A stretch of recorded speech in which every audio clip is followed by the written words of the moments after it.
નમસ્કાર, news 12 PM સાથે હું છું આપની સાથે મહેન્દ્ર। વાત કરીએ સમાચારની તો અમદાવાદમાં સંસદમાં જે કહી શકાય રાહુલ ગાંધીના ભાષણ બાદ સમગ્ર દેશમાં ભાજપ દ્વારા કોંગ્રેસ કાર્યાલય વિરોધ નોંધવામાં આવી રહ્યો છે। ત્યારે આ વચ્ચે કોંગ્રેસ અને ભાજપના કાર્યકરો વચ્ચે ઘર્ષણ થયું હતું, જે અમદાવાદમાં કોંગ્રેસ કાર્યાલય નજીક ભારે બબાલ થયો છે કે જ્યાં કોંગ્રેસ અને ભાજપના કાર્યકરો વચ્ચે ભારે પથ્થરમારો થયો હતો।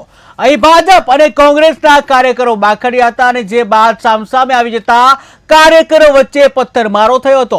ત્યારે મળતી માહિતી મુજબ રાહુલ ગાંધીના નિવેદન મુદ્દે ભાજપ યુવા મોરચાના કાર્યકરો વિરોધ કરી રહ્યા હતા, જ્યાં હિન્દુ ઉપર અભદ્ર ટિપ્પણી કરતા ભાજપે વિરોધ નોંધાવ્યો હતો અને આ મામલે સમગ્ર દેશમાં ભાજપ કોંગ્રેસનો વિરોધ કરી રહી છે। ત્યારે આજે અમદાવાદમાં ભાજપના વિરોધ વચ્ચે ભાજપ કોંગ્રેસ વચ્ચે ઘર્ષણ થયું હતું અને જે બાદ મામલો વધુ ગંભીર થતા બંને પાર્ટીના કાર્યકરો વચ્ચે પથ્થરમારો થયો હતો। ત્યારે કોંગ્રેસના કાર્યાલય નજીક ભાજપ અને કોંગ્રેસના કાર્યકરો આમને સામને આવી જતા સ્થિતિ તંગ બની હતી અને જેમાં પથ્થરમારો પણ થયો હતો। ત્યારે વાતાવરણ એટલી હદે તંગ બની ગયું કે બંને પાર્ટીના કાર્યકરો લાઠીઓ લઈ આમને સામને આવી ગયા હતા અને પથ્થરમારો કર્યો હતો। ત્યારે કોંગ્રેસના કાર્યકારી પ્રમુખ ઇન્દ્ર વિજયસિંહ ગોયલે ભાજપને વિરોધ કરવા ચેલેન્જ આપી હતી, જ્યાં સામી છાતીએ વિરોધ કરવા માટે કોંગ્રેસના કાર્યકારી પ્રમુખે ચેલેન્જ આપી હતી, જે ભાજપે સ્વીકારી છે અને જે બાદ ભાજપના કાર્યકર્તાઓએ કોંગ્રેસ કાર્યાલય ખાતે વિરોધ કર્યો હતો અને જેમાં બંને પક્ષ વચ્ચે સામસામે પથ્થરમારો કરવામાં આવ્યો। કોંગ્રેસ કાર્યાલય પર આવવાનું બીજું કોઈ કારણ નથી। અહીંયા અમે લોકો શાંતિપૂર્વક વિરોધ પ્રદર્શન કરવાના છીએ। કોઈ જાતનો કોઈ સંઘર્ષનો કોઈ માહોલ નથી, પણ કોંગ્રેસના નેતાએ આવેદન આપ્યું છે એટલે કોંગ્રેસના કાર્યાલય પર અમે આજે આ વિરોધ પ્રદર્શન કરવા માટે આવ્યા છીએ। ગુંડારાજ ચાલી રહ્યું છે। ભાજપ સરકારના સંરક્ષણ સાથે ધર્મના નામે ગુંડાગીરી કરવા માટે ભાજપના ગુંડાઓને જ્યારે બેફામ દોર આપવામાં આવ્યો હોય એવી સ્થિતિનું આજે નિર્માણ થયું છે। આપ સૌએ જોયું હશે કે ગઈકાલે રાત્રે જ રાહુલજીના એક નિવેદનથી ડરેલી આ ભારતીય જનતા પાર્ટીની સરકાર ભાજપ અને આરએસએસના નેતાઓના ઇશારે કેટલાક ગુંડાઓ રાત્રે પ્રદેશ કોંગ્રેસ સમિતિ કાર્યાલય પર આવીને પથ્થરબાજી કરે છે, પોસ્ટરો ફાડે છે। પ્રદેશ સમિતિના કાર્યાલયના જે ચોકીદાર છે એમની પર હુમલો કરે છે, ચોકીદારની સગર્ભા દીકરી પર હુમલો કરવામાં આવે છે। એની ફરિયાદ પોલીસમાં આપવામાં આવે, તેમ છતાં આખા દિવસ દરમિયાન કોઈ કાર્યવાહી કરવામાં નથી આવતી। બપોરે 2 વાગે જાણવા મળે છે કે 4 વાગે ભાજપના યુવા મોરચાના બેનર હેઠળ લોકો કોંગ્રેસ કાર્યાલય પર વિરોધ કરવા આવી રહ્યા છે। પ્રદેશ કોંગ્રેસ સમિતિના ઓફિસ સુપ્રિન્ટેન્ડન્ટ દ્વારા કંટ્રોલ રૂમમાં જાણ કરવામાં આવે છે કે આવી અમને માહિતી મળી છે, કોઈ પરિસ્થિતિ બગડે નહીં, કોઈ અનિચ્છનીય બનાવ બને નહીં, એટલા માટે પોલીસ પ્રોટેક્શન હાજરી હોવી જરૂરી છે।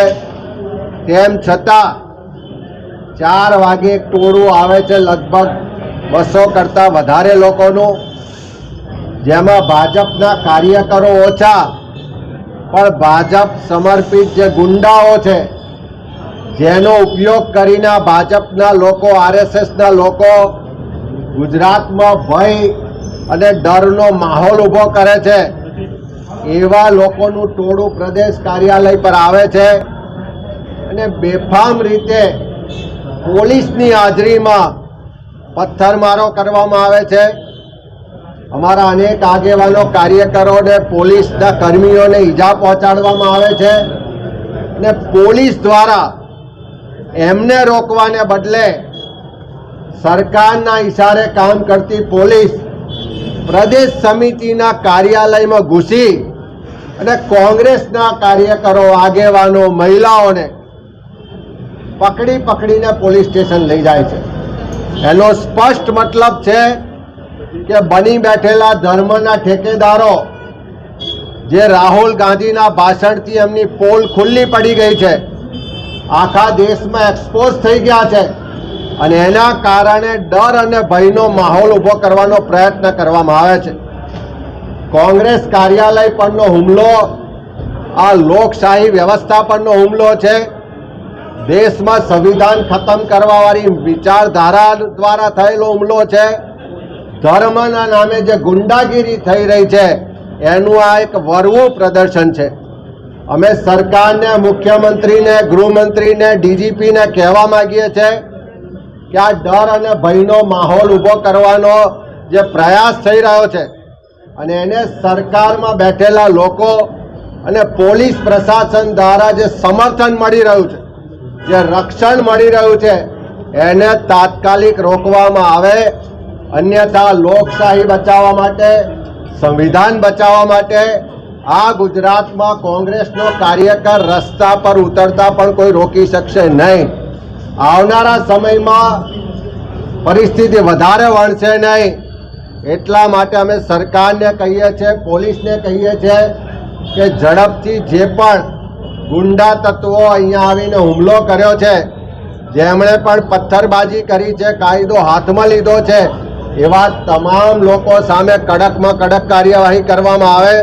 ગુજરાત પ્રદેશ કોંગ્રેસના મુખ્ય કાર્યાલય રાજીવ ગાંધી ભવન ખાતે મોડી રાત્રે ગઈકાલે 3 કલાક આસપાસ જે રીતે વિશ્વ હિન્દુ બજરંગ દળના કાર્યકર્તાઓ આવીને ગેરકાયદેસર રીતે ઘૂસી અને અમારી પ્રિમાઇસીસમાં નુકસાન કર્યું, એનો વિડીયો પણ એમણે બહાદુરીપૂર્વક અપલોડ કર્યો છે. અમે પોલીસને લેખિત ફરિયાદ કરી કે આ ગંભીર ઘટના છે. પોલીસને સીસીટીવી ફૂટેજથી માંડીને તમામ પ્રકારનો સહયોગ આપવામાં આવ્યો. એલએસપી પોલીસ સ્ટેશનમાં લેખિતમાં ફરિયાદ કરવા માટે લાંબા સમય સુધી એફઆઈઆર ન નોંધાતા અમે લેખિતમાં ફરિયાદ કરવા માટે અમારા વિધાનસભા કોંગ્રેસ પક્ષના ઉપનેતાને અમે સામૂહિક રીતે બધા ગયા. અમે રજૂઆત પણ કરી અને તેમ છતાં એફઆઈઆર હજી સુધી નોંધવામાં આવી નથી. અમે ત્યારે તે સમયે પણ ધ્યાન ઉપર દોર્યું, અધિકારીઓનું પણ ધ્યાન ઉપર દોર્યું કે 4:30 વાગ્યાનો માધ્યમોમાં પણ ખબર હતી કે 4:30 વાગે યુવા મોરચાના અને ભાજપના કાર્યકર્તાઓ રાજીવ ગાંધી ભવન ખાતે દેખાવ માટે આવવાના. દેખાવો એ લોકતંત્રમાં કોઈપણનો અધિકાર, અમે એમ માનીએ છીએ. પણ જે રીતે દેખાવ કરનારાઓને પોલીસ મૂક પ્રેક્ષકની જેમ ઠેક લગી આવવા દે, ક્યાંય રોકે નહીં, બિના રોકટોક એમને જે કરવું એમ કરવા દે અને ઉશ્કેરાટને આવેશ કરતા અને એમના તરફથી પથ્થરમારો થયો છે. મને એમ લાગે છે કે આ ગંભીર અને ચિંતાનો વિષય પોલીસને પણ ખબર હતી, છતાં અમે પોલીસનું પણ ધ્યાન દોર્યું કે તમે એને રોકો સંપૂર્ણપણે. કોંગ્રેસ પક્ષ જ્યારે કાર્યક્રમ આપે તેમના કાર્યાલયમાંથી બહાર નીકળે તો એમને તરત રોકી દેવામાં આવે, ડિટેન કરવામાં આવે. જ્યારે અમને સંપૂર્ણપણે સરકાર સત્તાધારી પક્ષના માણસો છે એટલે એમને મનફાવે કરવા દેવાનું પડવાનું. મને એમ લાગે છે આ ગંભીર અને ચિંતાનો. પોલીસ મૂક પ્રેક્ષક ન બની હોત અને એમને જો રોક્યા સમયસર તો મને એમ લાગે છે કે આ સંઘર્ષને ટાળી શકાયો હોત અને કોઈને પણ ઈજા ન થઈ હતી, આવી દુર્ઘટના પણ ન ઘટાય. પણ પોલીસે સમયસર રોક્યા નહીં, વારંવારનું કહેવા છતાં પણ ન રોક્યા. પોલીસ અધિકારીઓએ પણ જે રીતે રોકવા જોઈએ એ ન રોક્યા અને એમને છૂટો દોર આપવામાં આવ્યો અને એમના તરફથી એ છૂટા દોરનો લાભ લઈને પોલીસ તંત્રના આડમાં રહીને ભાજપાના કાર્યકર્તાઓ, કોંગ્રેસના કાર્યકર્તાઓ પર બેફામ પથ્થરમારો કર્યો. ઈંટાળા, ભઠ્ઠા, પેવર બ્લોક જે હાથમાં આવ્યું એ રીતે એમને કર્યો છે અને એના કારણે અમારા કાર્યકર્તાઓ ઘણા ઘાયલ થયા છે. કે બીજા લોકોને પણ વાગ્યું છે, પત્રકારોને પણ વાગ્યું છે, ક્યાંક પોલીસને પણ વાગ્યું એવી ખબર પડી છે. પણ આ ઘટના પોલીસે જો ગંભીરતાથી લીધી હતી, પોલીસે મક્કમતા રાખી તો આ સંઘર્ષને ટાળી શકાયો. ભાજપાના કાર્યકર્તાઓને જે અમારી આગળ માહિતી મળે છે, ભાજપાના કાર્યકર્તાઓને દેખાવ પૂરતા ડિટેન કર્યા અને પછી એમને છોડી દેવામાં આવે અને બીજી બાજુ કોંગ્રેસના કાર્યકર્તાઓને આગેવાનો ઉપર બળ પ્રયોગ કરવામાં આવે. આ ગંભીર અને ચિંતાનો વિષય છે. કાયદો સૌના માટે એક હોય અને એટલા માટે જ રાહુલજી અમારા સંસદના પટલ ઉપરથી જે ભાજપાનો મુખોટો છે એને ખુલ્લો પાડી દીધા પછી ભાજપા બોખલાહટમાં આવી છે અને ફરીથી હિંસા દ્વારા ડર અને ભયનો માહોલ ઊભો કરવા માગે એ ફરી એક વખત સાબિત થયું છે. પણ અમે સ્પષ્ટપણે માની છીએ કે સંવિધાન અને જે કાયદો છે એ કાયદાની ઓલામાં ઓડમાં લઈને જો કોઈ ગેરકાનૂની કામ કરે પગલાં ભરાવા જોઈએ. પણ પોલીસ એને મુખ પ્રેક્ષક તરીકે જે દેખી દે એના કારણે આ પરિસ્થિતિ વણસી છે એવું મારું સ્પષ્ટપણે માનવું છે. આજ રાતથી પ્રદેશ કોંગ્રેસ સમિતિ રાજીવ ગાંધી ભવન ઉપર ભારતીય જનતા પાર્ટીના લોકો જે રીતે તોડફોડ કરી છે, જે રીતે હુમલો કર્યો છે, જે રીતે હેલિકોપ્ટરનું નુકસાન કર્યું છે, પ્રતિમાઓનું નુકસાન કર્યું છે, એની ફરિયાદ અમે આખી સીસીટીવી ફૂટેજ સાથે પોલીસ સ્ટેશનોમાં પોલીસ અધિકારીશ્રીઓને આપી છે.